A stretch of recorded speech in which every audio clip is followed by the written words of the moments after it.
Welcome back to Chris and Retro. Tonight's video, this one's kind of got me fired up, so hopefully I can get through this thing and present my case and offer some solutions. Um, but first, I hope you guys enjoyed my previous video with Jesse on Fire. I really appreciate him coming on. There's a lot more to his story, and hopefully we'll get him back on at some point, and he can speak specifically to his exposure to substance use disorder and some other things. But I really enjoyed Jesse's time, and I hope you enjoy that video as well. This video, I'm going to talk about a reaction. I'm going to react to a story I saw tonight or 2 nights ago on Fox News, I believe it was. Might have been yesterday. I don't know. I'm losing track of time. Anyway, you may not be aware, but we've got an opioid problem in this country. Of course, you're aware. You know, where we've been sleeping on this thing. Like literally asleep, if you don't know that we have a problem here. Fox News and some others I'm noticing recently, now that this has become a political issue, and I'm not saying an issue that politicians need to address. Okay, there's a big difference. They've found a lane where this actually they believe is something that can make them seem noble. The elected officials, being they, and news outlets believe that this is now something that's a moneymaker because they can sound noble with it.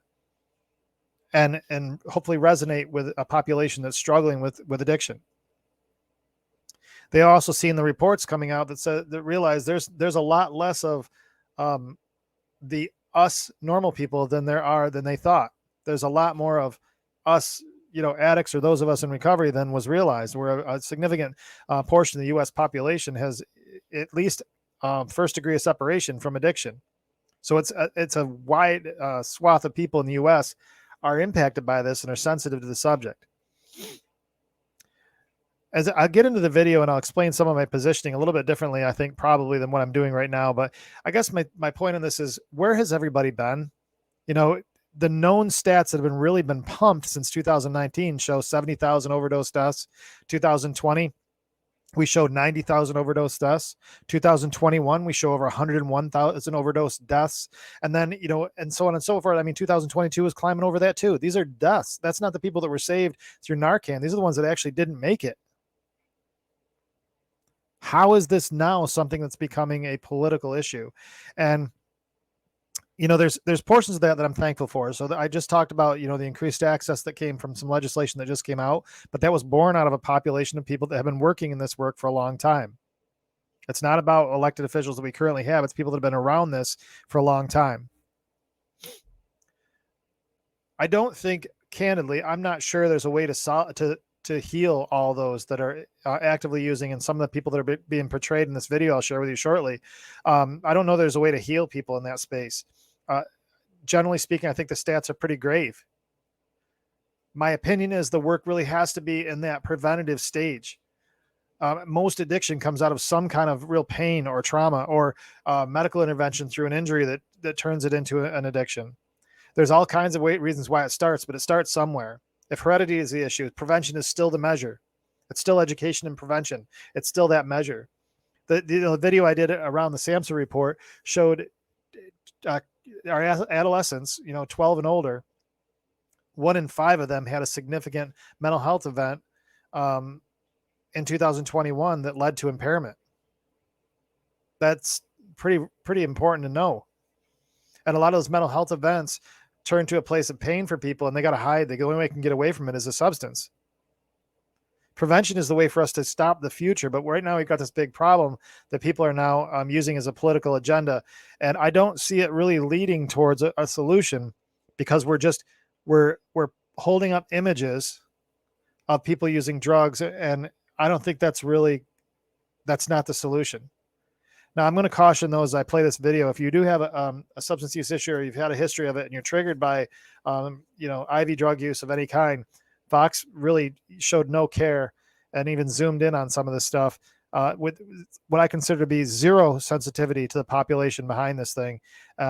And I'm really bothered by the fact they did this, and I'm hesitant to show the video, but I really need to highlight what's going on here. So I'll just start with that warning. If you're bothered by IV drug use, please do not watch this video.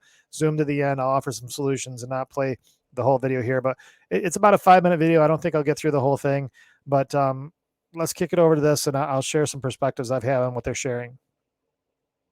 They start right out of the gate irritating me, so you'll hear it. maybe it's time for a change. Here with the full report, investigative reporter, Fox News contributor Sarah Carter. This is like unnecessary preventable death, and we're not even lifting a finger to save these human lives. Yeah, Sean, what I saw today on the streets of Philadelphia, what I saw is not only heartbreaking, it's terrifying. As we drove through the streets of Kensington and through the surrounding neighborhoods, this isn't just one block. This was block after block after block. You could see people shooting up methamphetamine, heroin, fentanyl. Okay, I'll stop with the car there. Wow. So welcome to Kensington. Glad you were introduced to the nation's poster child for IV drug use. I'm glad that this is the very first time you noticed there is a Kensington, Philadelphia. I'm sarcastic because we've already started out with this just ridiculous assertion that you were that far removed from it. If you were that far removed from it, you've chosen to be, that you don't understand this is actually going on in every city and in some of your bedrooms in your homes with your kids, or nurses or doctors or lawyers or law enforcement officials. I mean, in New Jersey a while back, there was a couple different cops that were arrested while high in the patrol car. I mean, it's not like people are choosing once this ship sails. Once the ship sails, you're in trouble, and there's not much you can do about it. It drives you. And the drug that you are talking about is xylazine. It is a tranquilizer that is used on animals. It is not meant to be used in humans. I want to tell you this, Sean, just so you can get a perspective here. 95% of the narcotics here in Philadelphia, according to law enforcement sources I have spoken to today, are coming from the Sinaloa cartel. This fentanyl is coming across. Here we go. And here's what I'm talking about. Here's the politics. We've talked about the drug. We're showing a bunch of images of people shooting themselves up. And what's the message behind it? Open borders because of the Sinaloa cartel. I'm sure they're not done. Across the border. Those fentanyl precursor chemicals are coming from none other than China. China. What are two conservative hot buttons for being elected into office? China and the border. I'm not saying they're not things to be addressed, but this is inappropriate that this is where it's coming up, because this is a medical crisis. This should be discussed for this story is a medical crisis. Your political agenda you can save for another day, but if you're going to show the streets of Kensington and the desperation that's there, and talk about the addicts or the zombies or whatever else the headline was on here, and not talk about the people, China and the border was where they're leading with it. So that's the headline. So if you've ever written anything before, that first paragraph talks about what it's actually about. This is the first paragraph of their article. That's exactly what it's about. Everything after is just body. They are coming to our streets and they are literally paralyzing our communities. I spoke with a drug user today. We're keeping her anonymous here on the show. She was on the streets. I sat with her under an awning as the rain was pouring on us, and she was telling me about. This irritates me too. Part of it is a bias that I've had with some work that Sam and I did a couple of years back here. Reframing recovery and Beyond Addiction. Reframing Recovery was this art festival we did, or art show we did, and trying to portray the fact these images in the news are that's now a them image. And what I mean by that is she spoke to an addict in its natural habitat, Kensington. I'm telling you, it's in your homes. Statistically, it's in your homes. If you go to a treatment provider, there's a lot of nice little young children that are great kids in school or championship athletes or everything else that are now massively addicted to drugs. It's not just young women huddled up in front of an overhead door. About her life and the horrors of living with this addiction. Take a listen to this. Crocodile, have you heard about it? It's made it up here. And if you notice all the wounds out here, I mean, there's everybody's got wounds, amputees, more than I'm out here. How long have you been living on the streets? Right now, I've been spurts, but right now I've been about 5 years. I just lost my husband a year ago to an infection. They've been putting a lot of this tranquilizer and this, what you guys call on the street, crocodile, into the drugs. Are you scared? Okay. You heard what she said? She lost her husband to infection. There's more to this than the drug overdose. There's the long-term health implications. There's way more to this. It affects the normal doctors and the normal everything when people start to get better. I understand it's a lot here. I understand there's a lot that we've got to do. The issue is we put it off so long, and all of a sudden it's everybody's problem, and we don't know what to do with it. So now we're raising the alarms here about like it's the very first time we've seen somebody. I'm telling you right now, if you're near a major city, there's Kensingtons all over the United States. If you're in a small town, there's small versions of this everywhere. This is not, there's no pocket in the U.S. population that's excluded from this. Just because we're showing Kensington as the poster child for drug addiction, it is not holistically representative of drug addiction and why it's such a big problem. You know, a while back, I did a rest in peace video for a friend of mine that was an annual, it was the first year after she had passed, and she was a hardworking single mom. She was not on Kensington. She was actually at one point in recent months worked for a treatment provider. She was put together, well dressed. You see her on the street, she looked like a normal person. If she was serving your table in a restaurant, you'd be like, wow, that's a really nice lady. It wasn't this Kensington image. It was the same drug. That you may not survive the next hit. You know what's scary is when you kind of try and clean up or go to a hospital and then come back out, you're more likely to die. Like, you know what I mean? It's actually. So I don't know if the stat's still true, but a couple of years back, those that were incarcerated and they came back out and used after a season of incarceration, there was a 99% overdose rate. Not saying death, but overdose rate, because your body isn't used to it. So it goes into shock, you overdose. Your tolerance is lower. The other part of it too is that I got a friend of mine. So I talked about Shatterproof and the ambassador work that we do there. I got a friend of mine that's also an ambassador there named Marissa. We've done a number of talks with, we actually did one on stigma for the American College of Emergency Physicians. And we've done some other stuff throughout that Shatterproof's had us do together. She's got a great story, but hers actually really ties into a lot of the stuff. She was homeless and really heavily into the drug use to the point she's lost her hands. But, you know, it was a long time she would go into medical facilities and basically just be rejected treatment because she was looked at as a cost. There was no interest in helping her because she was so deeply entrenched in her addiction. Now, I'm not saying it's not hard to do this. I mean, when we got people coming into a medical facility and you know darn well they're not ready yet, it's a human challenge to continue to give that person the same level of treatment, hoping that someday they find better days when most won't. And I mean, that's just, we got to deal with facts, the reality of it too. But it's still hard, as she's saying, if you go into a medical facility, you're going to come back out and probably reuse anyway. Many of them overdose and die at that point. So I understand her perspective. Actually trying to get clean and then come in, like trying to just maintain a little bit of a feel, you know what I mean? We'll move beyond this because it's the same nonsense. Right? Yeah, they're just exposing the quote unquote addict. Let's get back here and it's terrible. Sean, some of these children on the street are as young as 15. And they are younger than 15. So these are people. She described herself as a zombie, obviously. These are people. She seems like that's breaking news. They're people. That's what we've been saying. It's what I've been saying on this show. They're human beings with a desperate state, a desperate condition, and they need help. Because of the addiction. I got to tell you, what stunned me is that there were school buses in the area dropping kids off after school. There were parents. You could. Again, us versus them. She's shocked that people have children that are trying to make a better way in a desperate situation. Their economic status leaves them there. Maybe they've lived on those streets, they've found recovery, and they're just trying to raise their family and get on to the better day. Maybe it's just a stage. Maybe it's their life. Who knows? But until we get to a place to recognize that we are human beings, whether they're there or human beings in a nice neighborhood, addictions in the nice neighborhood, addictions on the street here, this territory should not surprise this reporter that there are families there trying to raise families in and amongst this, because it's not just there. It's not them. It's everywhere. It just happens to be a highly concentrated area of it.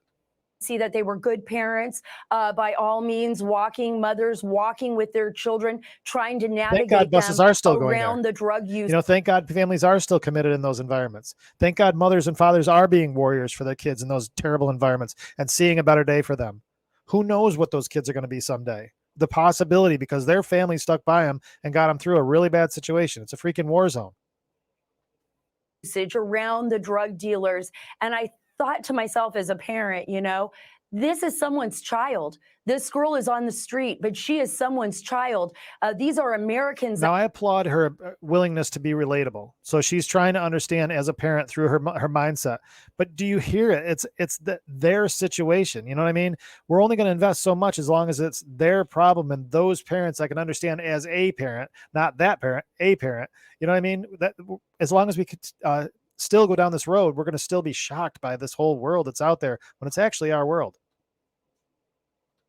Get a little fired up, can't hit play. That are dying on the streets. And I talked to law enforcement officials that believe that this is just the tip of the iceberg. 80% of the drugs right now here in Philly are mixed with that zine train. Sean?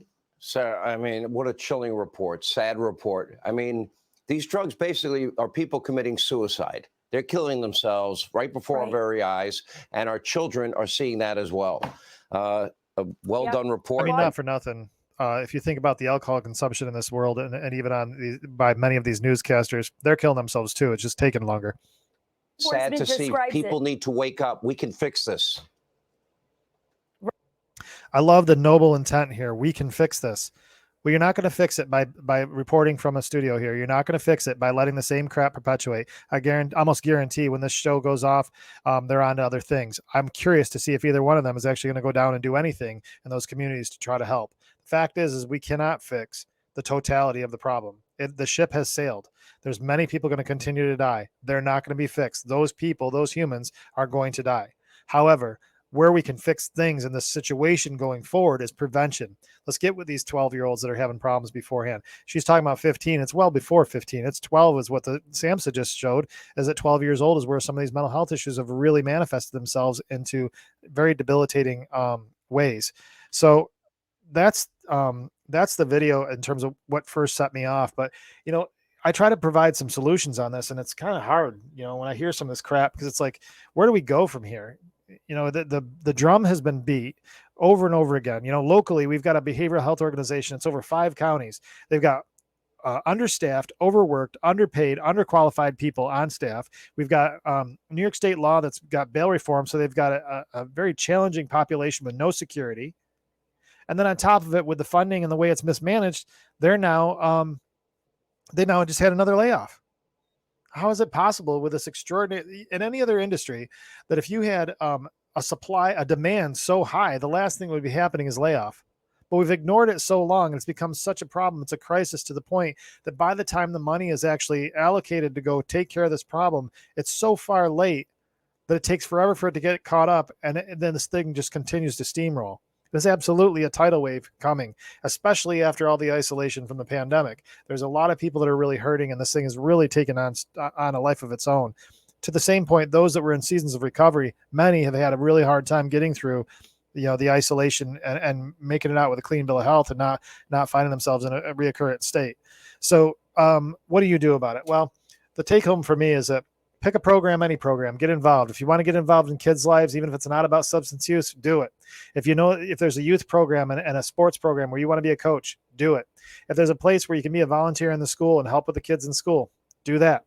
If you want to help homeless and donate to homeless and never even make contact with anybody, provide clothes and food and options, do that. A lot of the local nonprofit organizations, you know, have a lot of hygienic products and things like that. They're always needing. I mean, if you can go to a local dollar store and pull out, you know, $100 and go through soaps and shampoos and everything else and drop that off at a nonprofit, you would not believe the mileage they can get out of that type of thing. There's so much to do. If you want to invest more time, you can do things like get involved with Shatterproof as an ambassador, or go to your local county and find out what they're doing. There's plenty of volunteer opportunities. In our county locally, the Partnership for Ontario County has plenty of volunteer opportunities, and they're always looking for support. There is time where we can just invest the humanity of us, even if it's an hour a week. At least you're doing something. At least you're doing something. Now, for me, this video had a lot of, you know, frustrations, because I'm just like, wow, glad you caught up, folks. Glad you're paying attention now. Good to hear. Bravo. And then also I hear why it was brought up. It wasn't brought up. The end is talking about, oh, we care about people and it's so sad and this can be beat. But that was not the headline. That was not what started out. It started out with the holes in the border and Chinese fentanyl, or Chinese whatever it was they were trying to talk about. That was very political, and it had nothing to do with the people. What are we doing about the people? That's going to be on you to decide what you do about the people, because that's really the solution. It's going to be about what I decide to do today, and what you decide to do today. Hope this video was useful for you guys. You know, if you got anybody that can benefit from this message, please share it. I'd love if you would subscribe, like, comment to the videos. You know, I make comments about the subscription all the time. And, you know, my previous guest, Jesse, actually has a great way of doing it. He says, you know, if you walk into a store and there's a donation thing on the top, and all you got to do is donate something in that little bucket in the top to go see what's in the store. It doesn't cost you anything. Just drop something there. Well, that donation on this channel is the subscribe button. It's not costing you a thing, but it shows, you know, it's your toll for watching the content that I've put together on here today. I think it's a great analogy. I'd love for you guys to subscribe to the channel so that the content that I produce going forward is something that you can partake in and hopefully find some benefit from.